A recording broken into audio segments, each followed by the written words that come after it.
Hi, this is Sarah Elizabeth Chandler with day 10 of Creating Music in 60 Days. And today I want to talk a little bit about self-hatred or loving ourselves.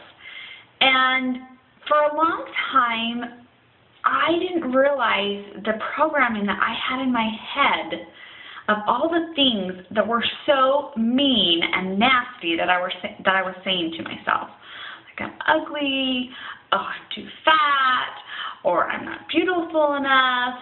And I would say all these mean things to myself, and then I would start to look at other people and I would start to judge them, or I would envy them, or I would envy what they had.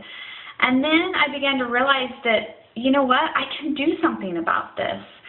And a lot of times when we judge someone, it's just a reflection of how we feel about ourselves. And, a lot of the times our negative self-talk that we have in our head is really mean, And we treat ourselves unkindly. And for a long time, I would self-medicate myself with food. I would sit in front of the TV and numb out. And not that any of those things are bad. Food, sex, TV, those things aren't bad. It's just when we use them to self-medicate and not listen to those feelings inside. We don't want to listen to how we feel inside. And we truly hate ourselves. And I can honestly say that that's how I have felt about myself in the past. I did not like myself. And I did not treat myself very nice at all. And so I started on a path where I decided and made a choice that I was going to love myself. I was going to love who I was. And I was going to make choices that were going to allow me to love myself. For 1 year, I had a goal. That my whole goal wasn't to lose weight. It wasn't to, do this or that. It was simply to love myself for who I was.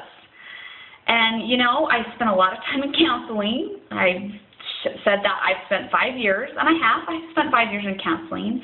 But some new things have come into my life that have just exploded that for me.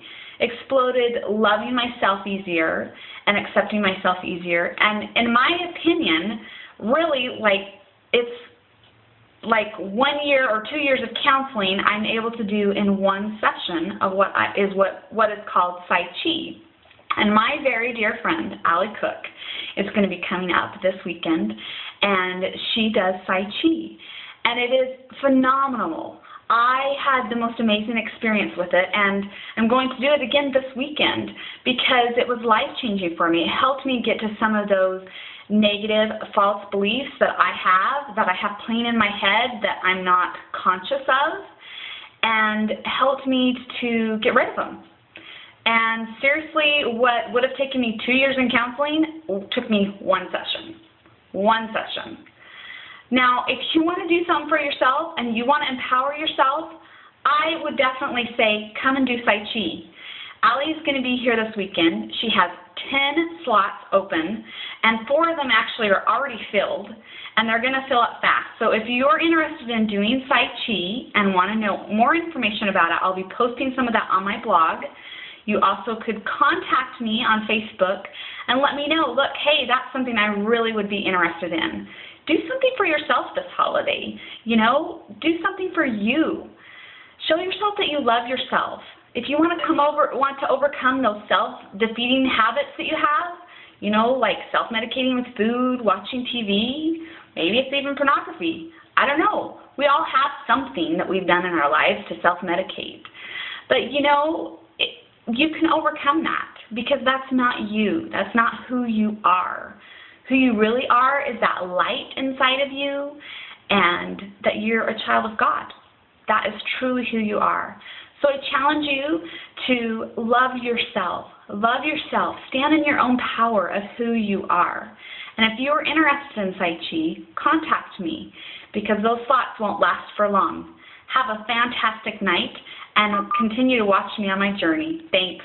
Good night.